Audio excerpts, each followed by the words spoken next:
Господи, дај ми мир да ги прифатам работите кои не можам да ги променам, храброст да ги променам оние кои можам да ги сменам и мудрост да ја видам разликата помеѓу нив. Христијанска молитва за спокојство. Добро дојавте на Беседа, македонската емисија за високи и возвишени теми. Јас сум процесорот. Јас сум свештеникот. И денешната тема го носи насловот спонтаност и контрола. Пред некој ден со свештеникот разговаравме која да ни биде следната тема за Беседа и тој ја предложи оваа тема после длабоко размислување. Сакаш ли оваа тема да биде? И вака на прва кога ја прочитав, викам, па добра интересна тема е, ама немав тогаш мислење колку е добар или не е добар. И вчера, шетајки се, решив да му се јавам и да направиме малку мувет во однос на темата и како што почнавме да разговараме, се отворија такви едни слоевити откровенија од темата што не можевме да застанеме со зборење, дури почнавме да забораваме што сме кажата пред пола сат, зашто навистина толку траеше тоа, сосема спонтано. И сега тоа се враќа во духот на темата. Спонтано ни се отворија сите тие муабети, сите тие идеи, концепти, а ние со контрола се обидувавме да ги вразумиме и да ги ставиме во некаква рамка. Што беше многу занимливо вака кога ќе погледам наназад. Спонтаност и контрола. Што е тоа? Јас прво би сакал да дадам еден вовети со некакви, да речеме, работни дефиниции, односно одредби за тоа што е спонтаност, а што е контрола, а потоа да му дадам збор на свештеникот. Значи, според мене, спонтаноста ја одредувам како прифаќање на стварноста. Идење со течението на стварноста, на настаните, без обид да се промени текот на настаните. Ова зборам екстремната спонтаност е тоа. Од друга страна, контрола е обратното, односно неприфаќање на стварност. Обид да се промени текот на настаните. И ќе разговараме понатаму и од аспект на стоицизам, од аспект на христијанство, од аспект на надконцептуална некој светоглед. Меѓутоа, тоа што можеме на кратко да кажеме дека ако претпоставиме дека светот е тотално спонтан и дека немаме никаква контрола, тогаш автоматски претпоставуваме дека и немаме никаква одговорност за тоа што се случува, бидејќи не можеме ништо да промениме никога. Во смисла ние и да одговориме или да не одговориме на било која работа, едноставно немаме моќ, односно имаме апсолутно никаква моќ, нула, и со тоа не можеме да ги промениме работите. Ако не можеме да ги промениме работите, од ништо не зависи од нас, ако ништо не зависи од нас, немаме одговорност. Од друга страна, ако сметаме дека апсолутно имаме контрола врз работите, тогаш имаме и апсолутна одговорност. Ако сметаме дека можеме да ги промениме работите, тогаш за тоа како треба да ги наредиме или промениме, во кој тек треба да ги насочиме, треба тоа да го направиме на одговорен начин, односно имаме одговорност за истото. И ако сметаме дека сме некаде на средина помеѓу тоа, да речеме, дека некои работи можеме да ги промениме, а некои не можеме, тогаш за тие што можеме, имаме голема одговорност или одговорност, а за тие што не можеме, нема. Сега ова е на кратко. Значи, спонтаноста е прифаќање на стварноста и не можеме да го промениме текот на настаните, а односно екстремната спонтаност, а екстремната контрола е апсолутно можеме да го промениме се. И имаме целосна контрола врз работите и моќ.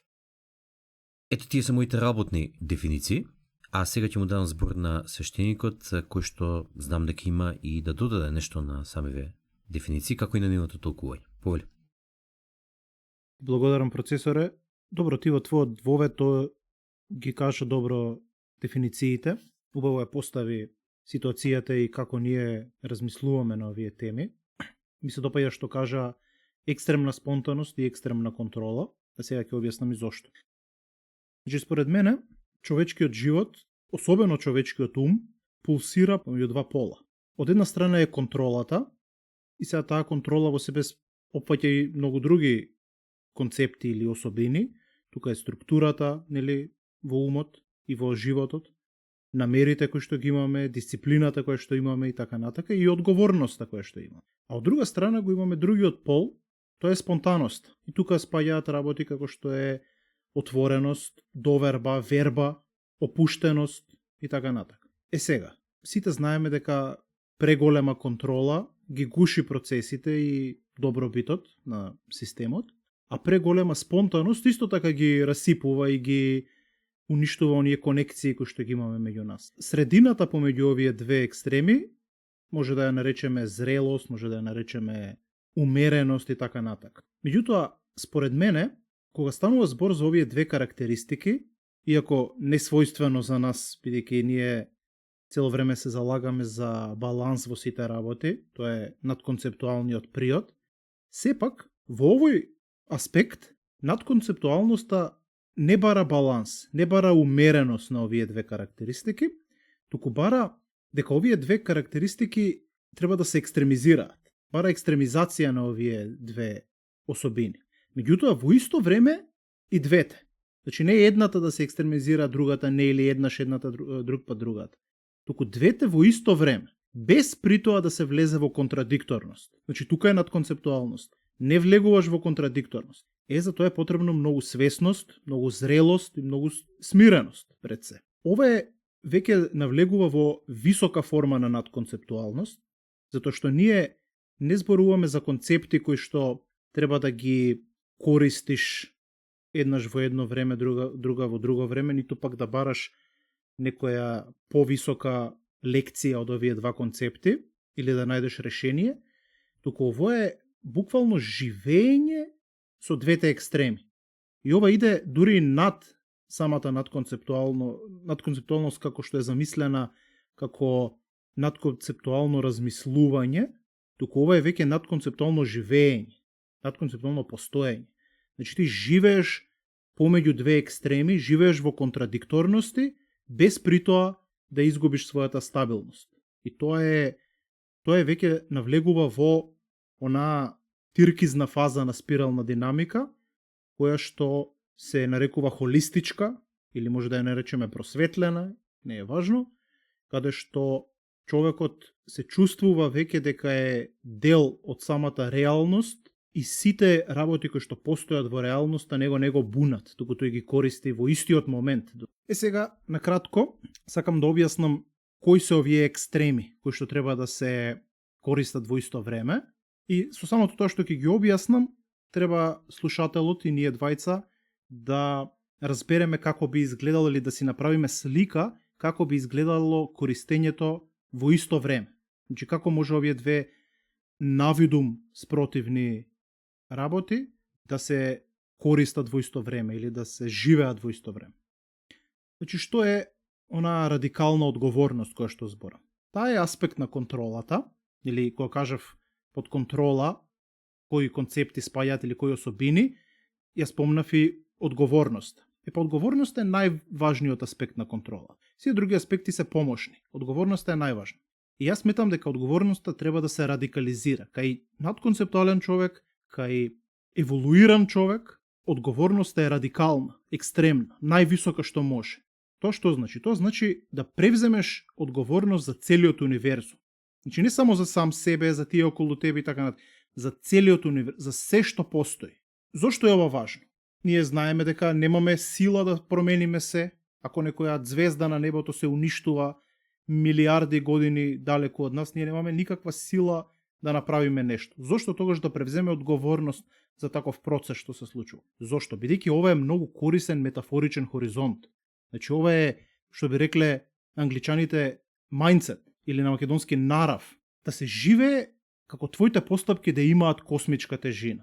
Тие немаат реалност. Меѓутоа, со тоа што ти превземаш таква одговорност, да знаеш дека можеш да одговориш на се што се случува во целиот универзум, тоа создава две работи. Прва работа, тебе те става во една линија, равна линија со реалноста. Веќе не си ти нешто на кое што му се случува реалноста, туку ти си еднаков на неа. И ти можеш да одговориш на све. Ти можеш да не бидеш веќе гранка која што плива во реката, туку да бидеш пливачот во реката. Реално не можеш. Водата ќе те однесе некаде каде што смета дека треба или спонтаноста и природата ќе си го направи своето. Твојата лимитираност ќе си го направи своето. Меѓутоа, овој став на екстремна одговорност, на превземање на целосна одговорност за се што постои, ти дава една сила каде што ти се чувствуваш дека си играч во целата ова игра на универзум. Значи, самиот збор одговорност е да имаш способност да одговориш. и на англиски responsibility. Тоа е од два збора создаден, response и ability, способност да одговориш.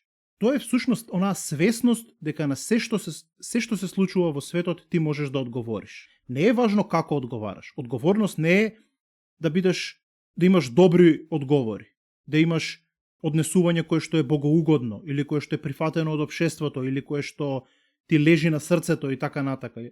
Туку тоа не е важно. Тоа иде подоцна. Одговорност е самиот факт дека ти можеш да одговориш. И тоа е реалност. Тоа не е само умствена игра која што ти можеш да се играш.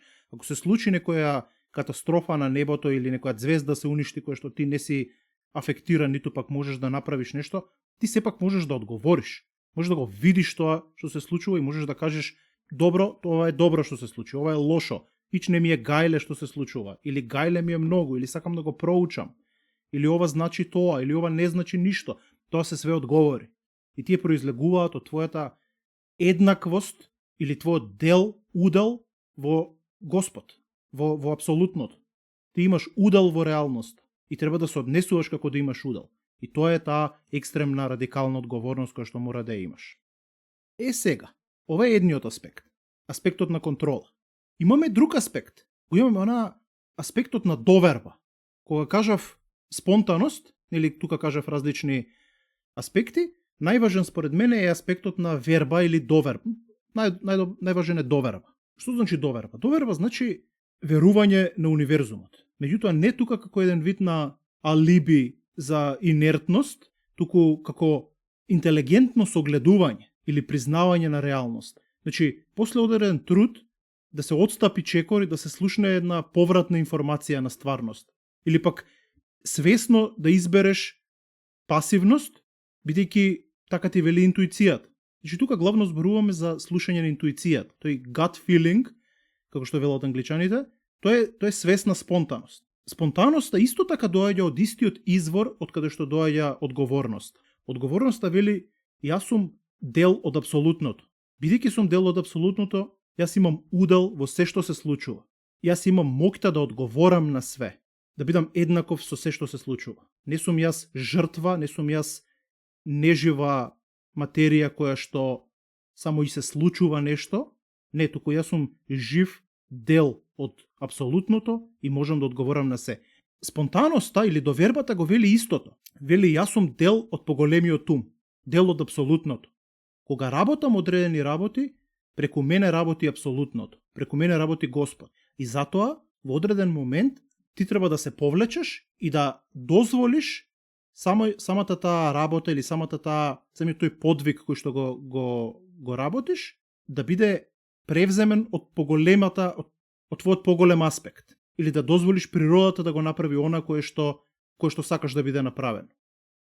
Сега, некогаш природата ќе направи нешто спротивно. Меѓутоа и тоа е дел од тоа верување на процесот, верување на универзумот. Бидејќи ти со твојот лимитиран ум не можеш да знаеш која е најдобрата работа која што може да се постигне или што е Божиот план, да речеме, поради тоа што немаме подобри зборови. Која е финалната цел на оваа игра на постоењето. Ти знаеш, меѓутоа не со твоето лимитирано тродимензионално тело, не со твојот ум. Ти знаеш со твојот дух, со твојата целосност. Во ова тело кое што го имаш, ти имаш само дел од таа целосност. И тој дел не може да знае. И затоа тој дел мора да верува. Мора во одреден аспект да се повлече и да дозволи поголемото тело, поголемиот аспект, целосниот аспект на твоето постоење да го превземе случајот и да ги направи оние работи кои што смета дека треба да ги направи. Некогаш тие се контрадикторни на ова твое лимитирано тело. Меѓутоа, така треба да биде. Тоа е затоа што така сака целокупноста, целокупниот ти да го искористи овој твој дел. Може сака да го искористи за нешто, за одредена спротивност, за со друг дел да направи друго нешто.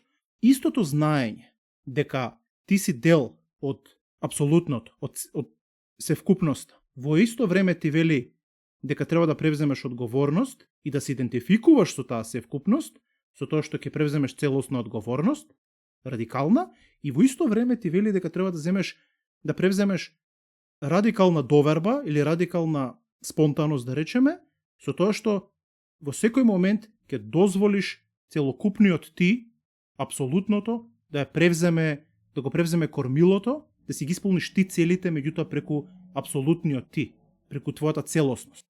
Значи, да не должам, секој човек ова што го кажав треба да си го размисли и да најде начин како да го интегрира во едно, бидејќи ова не е тешко да се интегрира. Ова се само начини на размислување, како што кажав, метафорички хоризонти кои што треба индивидуата да се ги интегрира во едно. Значи, врвната цел или начинот на действување е како се да зависи од тебе, а во исто време да се предадеш на реалноста како ништо да не зависи од тебе. Значи, свештеникот веднаш почна да мава со томахавки и со меѓуконтинентални ракети. Јас мислев дека ќе почнеме со тенкови и со пушки, меѓутоа веднаш скокнавме на стратешки нуклеарни оружја. Но, знаеш што е занимливо? Што за да знае човек како да се однесува во секојдневната стварност, мора да ја има оваа мудрост во себе.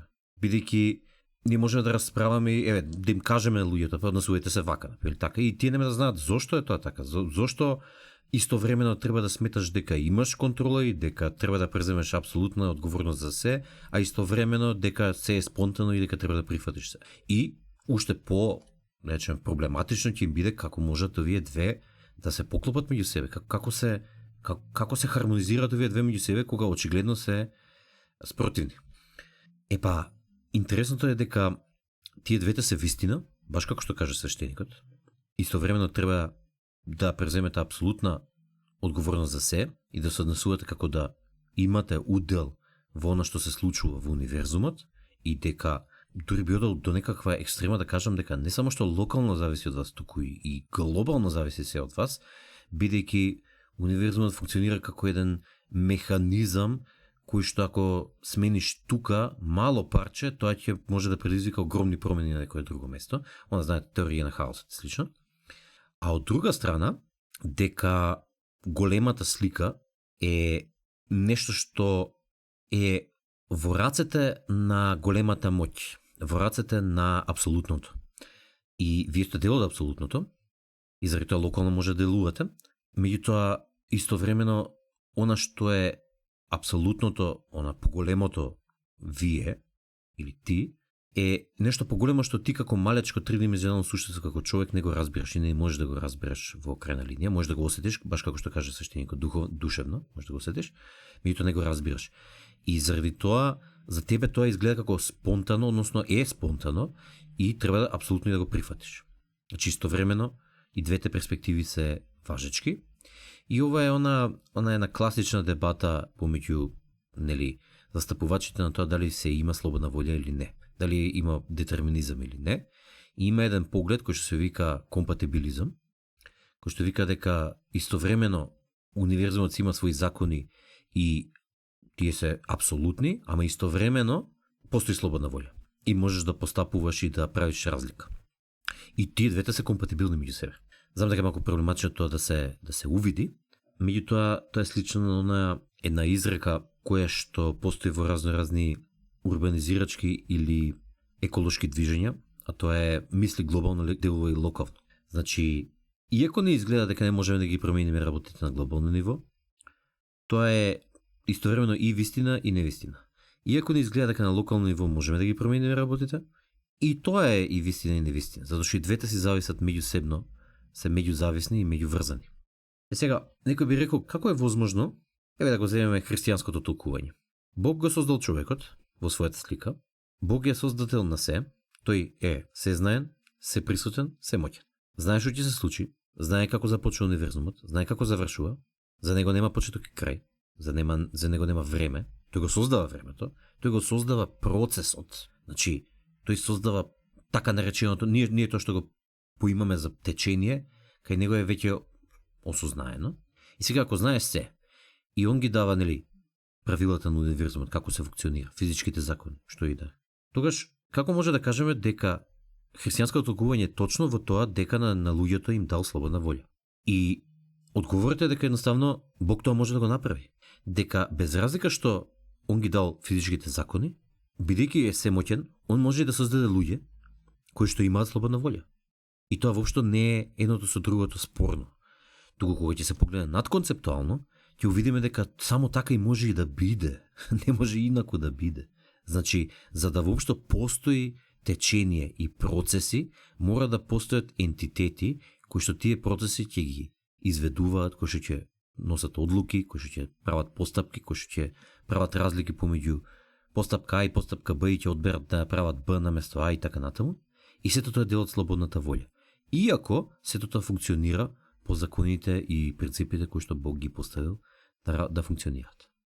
И тоа е компатибилизмот во неговата суштина. Значи слободната волја постои и не е илузија, ама истовремено, односно постои контрола, постои моќ, ама истовремено и е спонтано се. Сега, ова се надконцептуалните, да речеме, светогледи на оваа дебата. Јас би сакал исто така да спомнеме едни, можеби попрактични аспекти на истата, а тука би го спомнал стоичкиот поглед. Мислам дека нашите следачи се позапознаени со стоичкиот поглед, бидејќи стоицизмот во последно време зема некој замав, да речеме. Меѓутоа луѓето се уште збуднети околу тоа што точно е стоицизмот и кој е неговиот став, например, во однос на ова, во однос на спонтанноста и во однос на контролата. И има една позната поговорка, да речем, или познати мисли, сега не ми текно дали од некој од овие познативе стоици, а тоа е во смисла пробај да го промениш она што можеш да го промениш, прифати го она што не можеш да го промениш и биди мудар, стекни се со мудрост да знаеш кој е кој. И ова, например, се одразува после тоа, бидејќи стоицизмот е еден од столбовите на христијанството. Христијанството се го прифаќа стоицизмот, после тоа го интегрира во себе и се гради врз него, се надградува. Ова се вклучува и во на христијанската молитва за спокојство. Во смисла, Господи, дај ми мир да ги прифатам работите кои што не можам да ги променам, храброст да ги променам оние кои што можам да ги сменам и мудрост да видам разликата помеѓу нив. Значи, ова е класично стоицизам, само интегриран во христијанството. И стоичкиот поглед е тој. Тоа што можеме да го промениме ако не ни се допаѓа, тоа што не можеме да го прифатиме и да знаеме и да развиеме мудрост, кој е, што можеме, а што не можеме. Каде би можеле да делуваме, каде не би можеле да. И сега, работата е дека оваа третата точка на мудрост, тука доаѓа она што свештеникот го кажува за одговорност. Бидејќи само мудриот човек, само навистина стоичниот стоик, е оној кој што ќе ја прифати одговорноста за се. Кој што не се обидува да ја одбегне одговорност. Одговорноста, повторно, како што каже свештеникот, не значи дека можеме се да промениме. Туку значи дека може на се да одговориме. Тоа значи дека можеме да имаме однос со се. Дури и со таа звезда што експлодирала милиарди светлосни години од нас. Дури и со астероид кој што или комета која што доаѓа на кај земјата и не можеме да го промениме патувањето. Не можеме да одговориме на тоа. Значи не го отфрламе како нешто што не ја заслужува нашата одговорност. Туку ја го прифаќаме како настан и можеме да бираме како ќе одговориме. Некогаш можеме да одговориме со тоа да го промениме, како што не одговара, некогаш можеме само да го прифатиме, меѓутоа токму овој процес на промениме или прифатиме е одговорноста, одговарањето врз однос на самиот настан. И нашите слушатели би се прашувале, добро, тогаш што треба да правиме? И па следете ги стоиците, следете го христијанството. Стекнете мудроста. Ова мудрост се стекнува и низ искуство, ама се стекнува и низ духовна пракса, се стекнува и низ, обидување и грешење во животот и обидување да се поправиме. А тоа е мудроста, да видиме што е тоа што можеме да го промениме, што е тоа што не можеме да го промениме и да земеме проактивно, свесно учество во двете. Онаму каде што треба да го промениме, затоа што така сметаме дека е подобро, помудро, а онаму каде што не можеме да го промениме, свесно да прифатиме дека не можеме да го промениме и да го прифатиме. Тоа е нашата одговорност. Добро, процесоре, ако јас сум започнал со тактички нуклеарки, ти продолжи со оружје со масовно уништување, со тоа што спомна слободната волја. Мислам дека тоа е врвна тема и многу добро ја објасни, јас не знам ништо да додадам веќе. Би сакал само да продолжам во истата насока, да кажам, пред се сакам да напоменам дека многу будисти и многу филозофи на Западот го поистоветуваат стоицизмот со будизмот во голема мера. Некои дури одат до таму да велат дека едното им му влијаело на другото, најчесто велат дека будизмот влијаел во формирањето на многу монаси има од Индија кои што тргнале за Западот и дека се сретнале со Римската империја а пред тоа се сретнале со Александровата империја или фрагментите на Александровата империја, особено селевкидите и така натака, и дека ја прошириле својата мудрост од будизмот, и така некои мудри филозофи од европската цивилизација го прифатиле во вид на стоицизам, и дека стоицизмот е всушност будизам. Меѓутоа, без разлика дали тоа е вистина, факт е дека се јавиле релативно во слично време, и факт е дека се многу слични во своето учење. Исто така, според мене, според нас двајца, христијанството се гради на стоицизмот, а тоа значи дека во некоја мера може да кажеме дека се гради на будизмот, меѓутоа со друг аспект се гради во однос на спојување со Бог, во однос на жртвата која што Бог ја прави за нас, за да не спаси и така натака, доаѓањето на Богочовекот. Значи тоа е сосема различна тема, меѓутоа кога Богочовекот почнува да учи, да ги учи луѓето, ги учи виш стоицизам, или може да кажеме виш будизам, всушност ги учи. Ги учи некој вид на живење кое што е највисок аспект на стоицизмот. И исто тоа и највисок аспект на будизмот, бидејќи тие се многу слични идеологии. И будизмот исто така пробува да вметне некоја духовност или аспект кон Божиото, меѓутоа во своето учење е исто како стоицизам. Така да ова се само едно унапредување, еволуирање на самиот стоицизам. Тоа е христијанство. Исто тоа сметам дека е еволуирање на самиот будизам, меѓутоа тоа е друга тема. Па мислам дека, тие можеби идеи во својата основа започнале уште од оние постарите цивилизации, и од индиската и од западните, односно да речеме семитските некои си цивилизации и идеи, оние што се постарите како Сумеракот, како Вавилон, можеби од тогаш започнале никулците на овие идеи и потоа се расшириле лево и десно, и сега во зависност од сензибилитетот и наравот на различните народи кои што живееле во Европа или во Индија, можеби во Индија било потопло, во Европа било поладно или ладно доба имало ваму таму, и во различни аспекти на различен начин се изјавиле. Во нивната срж се истите, ама различно се изјавуваат заради различните нарави на луѓето кои што живеат ваму и таму. Што мислиш ти за тоа? Да, апсолутно тоа има смисла, меѓутоа фасцинантно е што се јавуваат во релативно слично време. Тоа значи дека или едното влијаело на другото, или пак има некоја космичка еволуција на свеста на луѓето која што се активира во одреден момент и ни се спознава како луѓе таа вистина. Бидејќи ако видиш во однос на живење, може да се види дека не живееле исто, живееле многу различна култура, различни начини на живење и така натака, меѓутоа сепак истата вистина им се спознала на некои луѓе. И на различен начин им се спознала. На Буда му се спознала магично или може да кажеме доста длабоко внатре во себе, додека пак на филозофите им се спознало многу интелектуално и така натака. Како и да е. Сакав да кажам исто така нешто за нуклеарната тема, а тоа е слободна волја или отсуство на слободна волја или детерминизам. Многу луѓе велат, поготово атеистите, кои што пробуваат да најдат некоја логичка грешка во христијанството, иако христијанството не е базирано на логика, тоа е базирано на метафизика, меѓутоа во ред тие сакаат логички да го уништат, да го побијат. И тука има еден аспект кој што се обидуваат секогаш да го вметнат, а тоа е ако Господ на нас, ако Бог ни дал слободна волја, тогаш зошто ни дал правила да ги почитуваме? И зошто ни рекол, еве, вака треба да се однесувате, ама сепак ви давам слобода да не се однесувате така. Ама ако не се однесувате, ќе ве казна. Нели е тоа сурово? Зошто не направил или да не постои грешка, па да не можеме да направиме грешка, или едноставно да немаме слободна волја и само да правиме правила? Зошто ни ја дава слободната волја и ја создава грешката, меѓутоа вели не ја правете?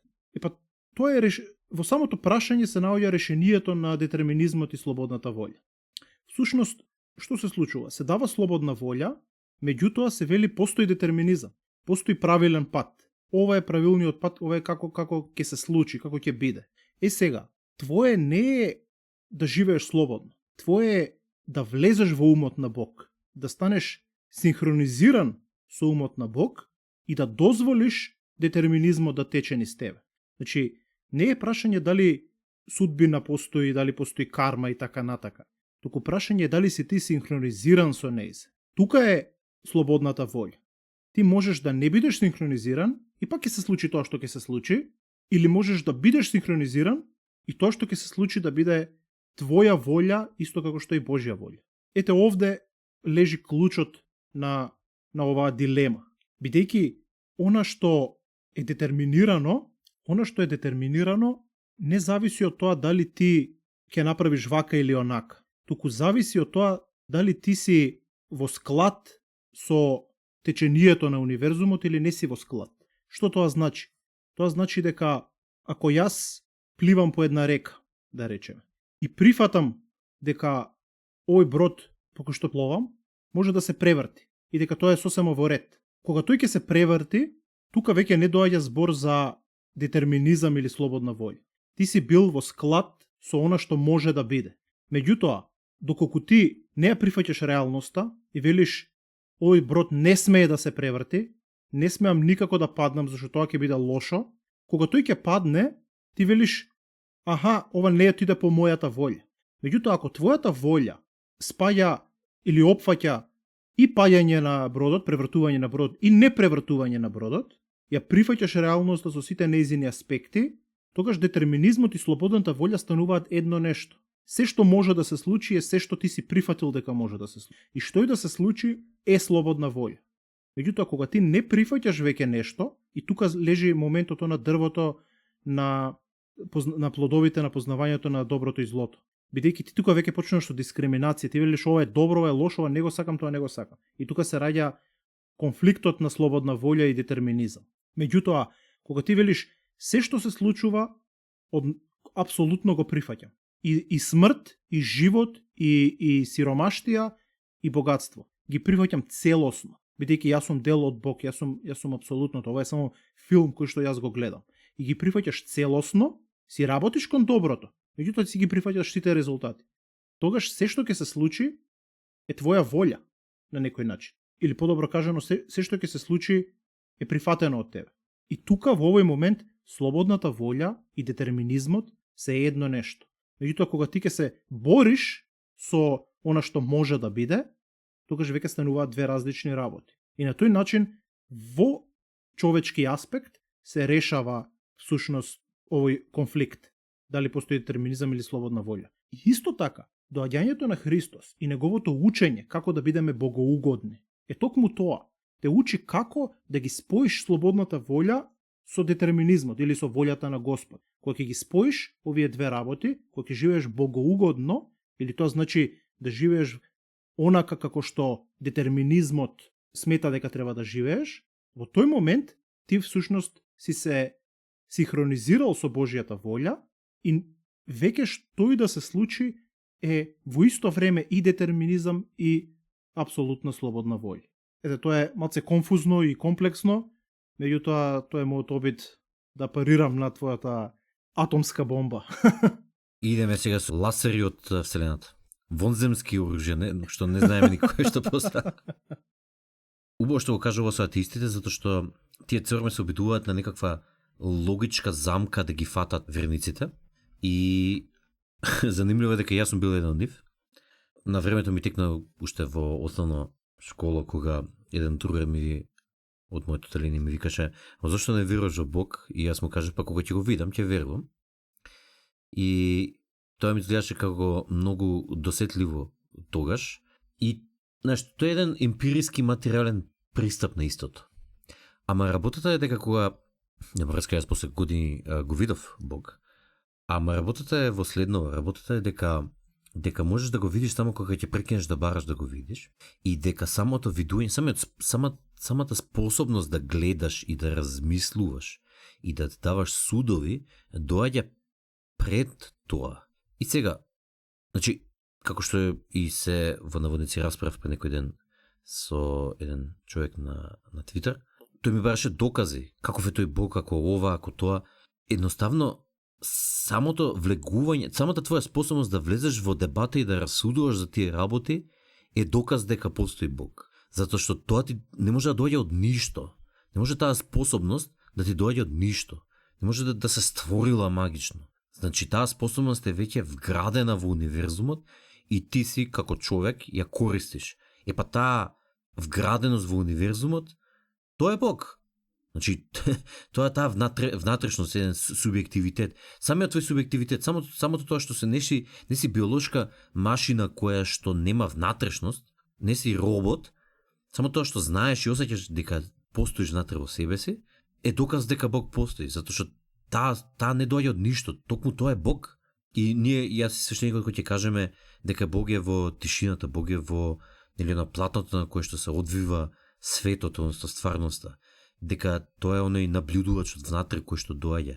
Токму тоа е Бог, тоа е тој наблюдувач, тоа е тој, значи нашата внатрешност, тоа е Бог. Сега, како може истовремено да постои спонтаност, а истовремено, односно апсолутна спонтаност, радикална спонтаност, како што вика свештеникот, а истовремено да имаме контрола врз работите? Па затоа што тие се една иста работа. Тие не се некомпатибилни меѓу себе. Пред некој време го спомнавме и Садгуру, мислам дека Садгуру го каже, ќе ме исправи свештеникот, каде кажа дека мојата одговорност е безгранична. Дали тоа беше од Садгуру, свештениче? Да. Еден од неговите 5 главни постулати. Ете така. Што значи тоа? Тоа е да се има мудроста и да се прифати стварноста дека јас сум Бог. Јас сум мало парче на Бог. Ова тридимензионално парче процесорот во овој свет е на мало парче. Меѓутоа како парче сум дел од целината. И како дел од целината имам апсолутна одговорност за се. Безгранична е одговорност. Бидејќи Бог е безграничен, така и одговорноста е безгранична. Сега, ако Бог е семоќен и може се што сака да направи, тогаш и ова мало парче, тридимензионално процесорско парче, исто така има моќ, која што одговара на неговата маленкост. Колкацко е, толку има моќ. Ама не значи дека нема моќ. Не значи дека апсолутно се е спонтано за мене. Има моќ. Само што е мала моќта. Бог има безгранична моќ. Сега, јас не сум различен од Бог. Тоа е и основата на мудроста, кога ќе видиш дека ти си Бог. Дека ти си само парче, ама ти си воедно и целиот Бог. И тоа значи дека автоматски ти имаш одговорноста за се, кога ќе увидиш дека си Бог. И мислам дека тука е суштината на нашава епизода. Тука е суштината на онаа збунка, на оној дуалитет кој што настанува. Контрола и или спонтаност. Тие не се меѓу себе спротиставени. И тоа се обидуваме со свештеникот се време да го укажеме. Значи тие не се меѓу себе спротиставени. Истовремено може да се осеќаме и треба да се осеќаме дека имаме контрол, дека имаме одговорност за работа, дека можеме да ги промениме, дека треба да делуваме и да бидеме проактивни во светот, да делуваме за нашите потреби, нашата морална рамка и така натаму, да делуваме да бидеме одговорни, односно она што Богочовекот го бара од нас, како да се однесуваме богоугодно и така натаму, да бидеме морални, да бидеме исправни. Самиот Буда ги има во неговиот пат, ги има кажано принципите на морално однесување. Исус ги кажува исто така. Ама истовремено да бидеме свесни да прифатиме тоа дека се е Божјата волја и се е спонтано. И тука ова многу добро се поклопува и со даоизмот, например. Даоизмот како една духовна философија на прифаќање на спонтаност, прифаќање на постојаната промена, кој што дали даоизмот се развил од будизмот или му влијал на будизмот, не знам.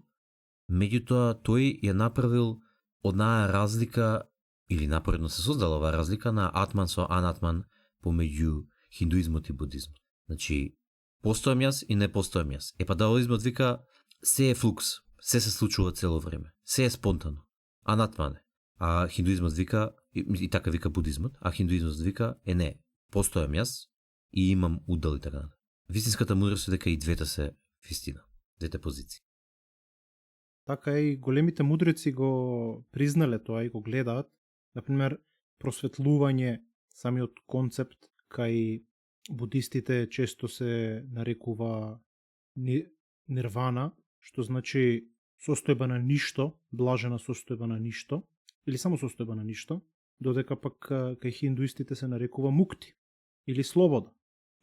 Меѓутоа, сите концепти, сите начини, сите гледања на хиндуизмот се во еден вид на проактивност, во еден вид на јас сум се, јас сум универзумот, јас сум севкупноста, додека пак кај будизмот, па и кај некои аспекти на хиндуизмот, се вели не, јас не сум ништо. Јас не сум универзумот, јас не сум човекот, јас не сум ни Бог, затоа што нема Бог, туку постои само, не постои ништо. основата е ништо. И тоа е, големите мудреци гледаат дека, сватиле дека кога си ти се, ти си ништо. Дека тие апсолутности се спојуваат. Исто така и во хиндуизмот, самиот концепт за просветлување и понекогаш се нарекува мукти, меѓутоа некои мудреци го нарекуваат нирвикалпа самади, што значи блажена состојба на ништо, на санскрит. Уште една работа занимлива која што ќе ја спомнам. Ги гледам повремено некои снимки од војната во Украина. И ги гледам војниците. Оние што ги снимаат, например, со GoPro камера на шлемот. И гледам како се однесуваат војниците. И многу од војниците се однесуваат многу стоички. Не знам дали е тоа машка карактеристика која се случува во војна или не. Може би треба да ги видам и жените како се однесуваат во такви ситуации. Меѓутоа нормално гледам мажи, затоа што мажи војуваат во 99% од случаите. И тоа што го гледам кај нив, во однос на како се однесуваат, во однос на како настапуваат, е дека истовремено имаат проактивност и имаат, како да кажам, убеденост дека може да променат ситуацијата и дека може да влијаат на ситуацијата, со тоа што одат, прават, нели, влегуваат во некој ров, се обидуваат непријателот да го извадат од таму, да го утепаат, да го опколат, да го се тоа, бидејќи ако веруваш дека не можеш тоа да го направиш, нема да го направиш тоа, така. Значи, ако мислиш дека нема твоите активности немаат ефект или не е возможно, но само нема да го правиш тоа. Значи, веруваат дека можат да ја сменат ситуацијата во нивна полза, и едната и другата страна, и руска и украинска, а истовремено се помирени со ситуацијата дека можат сосема случајно да добијат некој куршум и да умрат, и толку да бидат нив. Значи не мора ниту намерно, не мора некој намерно да пукал на нив. Некој случајно пуштил граната со артилерија, пукнала, шрапнал, го погодил, умрел. И се помирени со тоа. Како знам дека се помирени? Заради тоа што кога слушаат дека паѓаат, например, гранати, се слуша тоа, нели, паѓа, и тие клекнуваат, ама не се воопшто вознемирени околу истото веќе. Тоа као по автоматизам веќе како Павлов рефлекс име дека треба да клекнат, и клекнуваат не заради тоа што се плашат за својот живот, туку клекнуваат затоа што ако се здобиат со повреда или нели смрт, дека нема да можат мисијата да се исполнат. Значи не е толку смртта проблемот. Проблемот е дека мисијата нема да може да ја исполнат. И не се плашат од ситуацијата. И сега така се однесуваат и кога влегуваат и во ровови. Влегуваат храбро. Ти ако помислиш дека можеби шансите ти се многу мали, нема никогаш да излезеш таму да се бориш и да преминеш поле за да влезеш во непријателскиот ров. Ама и да го прават тоа. И тоа што го увидов е дека тие се буквално стоици, тие буквално го живеат ова нешто тука го зборуваме. Заради ситуацијата, знаејќи дека заради комплетната спонтаност и случајност на универзумот може да добијат шрапнел или куршум од никаде и да умрат, и тоа го прифаќаат како можна ситуација, а истовремено прифаќаат и се однесуваат како да имаат возможност и моќ да сменат ситуацијата и одат го, како кажам, настапуваат проактивно и се борат, војуваат и така натаму. И тоа што сакам да го кажам е дека е возможно да се живее така. Се не мора да испадне војна за да живееш така. Меѓутоа е возможно да се живее така и дека можеме на лице место да видиме како некои луѓе се однесуваат кога навистина, како да кажам, заканата или шансата за смрт не е мала. Кога е навистина реална заканата за смрт, и тогаш или ќе се закочиш и ќе избегаш од таму, или ќе станеш стоик. Мислам дека трето нема. Што би рекол ти, свештениче, за ова? Апсолутно е така, јас сум го приметил тоа, меѓутоа она што можам да го кажам е дека кај војниците тоа не се случува бидејќи тие свесно го разбрале моментот и одлучиле да бидат надконцептуални и да ги живеат контрадикторностите, туку тие се соочиле со една огромна траума, пред се емоционална траума, и нивниот мозок, за да се заштити себе си, за да може подобро да функционира во таква страшна, нечовечка, неприродна атмосфера на постоење, тие се вратиле во своите најосновни инстинкти, кои што во својот аспект се стоички. Бидејќи ако го видиш ова што го кажуваш ти кај зебрата, кај животните, кај зебрата која што е ловена од лавот, или кај срната која што е ловена од волкот, и кај волкот кој што ја лови срната, се гледаат истиве овие аспекти. Стоичко прифаќање на реалноста. Точно така. Зебрата знае дека во секој момент може да биде уловена, меѓутоа кога лавот ќе почне да трча, таа бега. Таа бега со сета своја сила, меѓутоа знае дека може да се случи, во секој момент знае дека тоа може да се случи. И таа реалност е прифатена. Всушност војниците се вратиле кон своите инстинкти, првични инстинкти, за да може не само најбрзо да реагираат на опасностите, туку и бидејќи емоционалниот товар е пречка во самото функционирање во тој момент. Не само фактичко функционирање, туку и внатрешно функционирање. Ти не можеш да бидеш војник и во истиот момент да имаш некои конфликти во себе, емоционални и така натака. Да, тоа е оно што го зборуваме, дека животните се просветлени, само што се несвесно просветлени, нели? Токму тоа е. Значи, едноставно, тие се стварност и ја прифаќаат стварност. Едноставно, течението на стварноста за нив не е предмет на внатрешен конфликт, туку се е прифатено. Јас ќе бегам од лавот, ама ме улови и ме изеда и тоа е во ред и тоа се прифатено дел од процес. И тоа им се случува и на самите војници. Апсолутно, и ова е интересно што го спомнавме, бидејќи животните се уште живеат во рајската градина. Кога биле луѓето избркани, животните не биле избркани, а сепак гледаме дека тие се тука со нас избркани. Што значи тоа? Тоа значи дека животните се уште живеат во рајската градина, меѓутоа во нашите очи тие се проколнати, тие не живеат, тие страдаат. Зошто? Бидејќи живење во рајската градина е токму тоа, детерминизмот и слободната волја да ти станат едно, да нема разлика помеѓу нив. А тоа го прават животните. Животните имаат прифатено, меѓутоа не на еден свесен начин, како што ние можеме и треба да го направиме тоа, туку на еден природен, инстинктивен начин, тие се неспособни да не ја прифатат целата реалност. И ја прифаќаат целата реалност, затоа нивната слободна волја е иста со она што ќе се случи, со инстинктот, со реалноста која што ќе се случи. А што е со змијата, свештениче? Таа е избркана или не е избркана? Змијата била аспект кој што сатаната ја превземал во тој момент и заради тоа била проколната да живее на одреден начин, да оди на својот стомак и така натака, меѓутоа како животно, во аспект на своето животно, кога не е обседнато, да речеме, од сатаната, тогаш таа си е исто како и сите други животни. Сакав да го вратам муабетот кон Садгуру и неговите 5 постулати, бидејќи се одат во контекст со она што го зборуваме денеска, а тоа е, сега ги набројам, значи првата е, тие не се подредени по ред, меѓутоа мора да се започне од некаде. Првата е, сите правила се мои правила, и ова иде многу во контекст со одговорноста, која што зборуваме, радикалната одговорност. Се што ти се случува е всушност нешто кое што ти си го избрал да ти се случува. Потоа, мојата одговорност е безгранична, исто така, многу јасно укажува дека ти можеш да одговориш на се. Третиот е, овој момент е неизбежен. И навистина, ова доаѓа, се поистоветува со оно што ние го нарекуваме верување на универзумот. Прифаќање на се што се случило. Бидејќи се што се случило е неизбежно, морало се случило. Едноставно завршено е. Дали е слободна волја, дали не е, чива вина е, завршено е. Не можеш да не веруваш дека се случило. Потоа е, јас сум мајка на светот и на крај јас не сум телото, не сум дури ни умот. И тоа овие првите 3 кои што ги спомнав се во контекст на ова што го зборуваме денеска.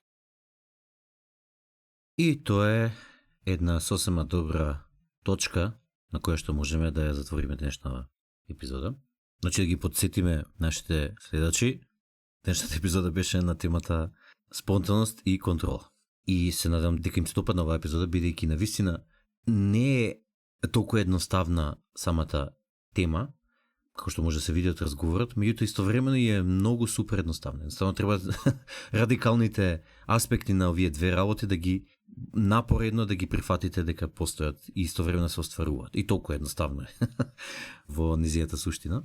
Меѓутоа, за да дојдеме до таму, требаше да го завртиме овој цел циклус, да го направиме целиот круг и да ги објасниме овие работи. Со идејата дека многу од прашањата кои што им се отвараат на самите слушатели, ќе им бидат одговорни, затоа што може да имат недоумици околу некои работи, да се двоумат или да мислат дека се нелогични или што и да бараат логика во нив и да бараат компатибилност, односно хармонија.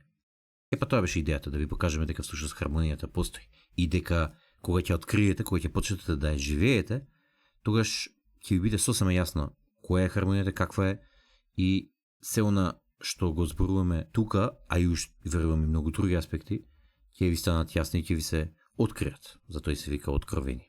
Или ќе ви се осветлат. Затоа се вика и просветлени. Одиме со сиже од денешната епизода, а потоа одиме со практични и прагматични совети. Денеска разговарахме на темата спонтаност и контрола. Сработи за една длабока тема. На почетокот дадовме едни работни дефиниции за што е спонтаност, што е контрола и како тие се врзуваат со одговорноста. Потоа завлеговме во надконцептуалните и метафизичките аспекти и на спонтаноста, и на контролата, и на моќта, а воено и на одговорноста. Па потоа се вративме и на некои попрагматични практични аспекти на стоичкиот поглед и христијанскиот поглед во однос на спонтаноста и контролата, а потоа повторно отидовме кон надконцептуалните и метафизичките аспекти, разговарајќи за што значи дрвото на знаењето, зошто луѓето биле избркани, односно паднале во наводници од рајската градина, што тоа значи, и зошто животните се уште се таму. Бидејќи тие се душевно таму, тие се когнитивно таму, тие се целеме просветлени, за разлика од нас кои што мораме преку нашето богоугодно однесување и преку нашата свесност да се вратиме повторно во рајската градина, односно се вплотиме со Бог и да му се вратиме. И во основа тоа е денешната епизода. Спонтаност и контрола. Тоа се две страни на истата паричка. И ова кога ќе го увидите, значи не само интелектуално го спознаете, меѓутоа кога ќе го видите, ќе биде едно од, мислам дека, најдлабоките откровенија кои што ќе ги имате во својот живот. Тоа беше сюжетот од денешната епизода, а сега одиме со практични и прагматични совети. Би сакал да понудам две практични совети или практики. Првата е пред секоја клучна акција, која што треба, или активност која што треба да ја спроведете, да земете, да одвоите 60 или 90 секунди, каде што во вашиот ум ќе завладае тишина, за да го слушнете телото, кое во тој момент ќе ти каже дали е време за контрола или за отпуштање на. Втора практика која што би сакал да ја понудам е една која што сум ја спомнал претходно неколку пати, а тоа е практика на благодарност и еден момент на отпуштање на исходот, барем за момент. Ова не мора да се практикува во одреден контекст, туку може секогаш да се практикува. Кога ќе ти текне, да само ги насочиш своите мисли кон благодарност и да се за момент да се откажеш од исходот или да го прифатиш исходот каков и да е. Повеќето луѓе навистина не ја сакаат слободата, затоа што слободата подразбира одговорност. Зигмунд Фройд.